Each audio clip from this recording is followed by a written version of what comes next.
Welcome to Mahesh farm Gudluru. మా ఫామ్లో ఇదొక బ్రీడింగ్ యూనిట్ అండి. ఇది వచ్చేసి మంచి లైనేజ్ బ్రీడింగ్ యూనిట్ అండి. పెట్టలు పుంజు అన్నీ డబుల్ బాడీ పుంజు కానీ పెట్టలు కానీ డబుల్ బాడీలు అండి. ఎక్సలెంట్ క్వాలిటీ పిల్లలు అయితే వస్తున్నాయి. ఎవరికైనా కావాల్సిన వాళ్ళు గుడ్లు కానీ పిల్లలు కానీ అందుబాటులో ఉన్నాయండి. తెలంగాణ, ఆంధ్ర ఎక్కడికైనా ట్రాన్స్పోర్ట్ చేస్తాము.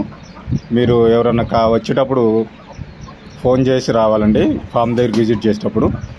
అలాగే పిల్లలు కానీ గుడ్లు కానీ ఏమైనా కావాల్సిన వాళ్ళు బుకింగ్ చేసుకోవాలండి. ఎక్సలెంట్ క్వాలిటీ పిల్లలు అయితే వస్తున్నాయండి. ఇప్పుడు ఆల్రెడీ బుకింగ్ నడుస్తున్నాయి. ఇంకెవరికైనా కావాల్సి ఉంటే ఫోన్ చేయొచ్చు. ఇది వచ్చేసి నెల్లూరు జిల్లా అండి, కావలి దగ్గర గుడ్లూరు మండలం. మన ఇంకా బ్రీడింగ్ యూనిట్లు ఇంకా 3 ఉన్నాయండి. అవి కూడా మీకు త్వరలో వీడియోలు అయితే పెడతాము. అందుకు మీరు ఛానల్ని అయితే సబ్స్క్రైబ్ చేసుకోండి, అలాగే షేర్ చేయండి. మా వీడియోలు అనేది ఎప్పటికప్పుడు మీకు నోటిఫికేషన్ ద్వారా మీకు వీడియో అయితే వస్తాయి. అలాగే ఎవరన్నా కొత్తగా ఫామ్ పెట్టాలంటే ఏదైనా సలహాలు కానీ ఏదైనా కావాలంటే మాకు ఫోన్ చేస్తే మేము మిగిలిన డీటెయిల్స్ అన్నీ కూడా చెప్తామండి. Thank you.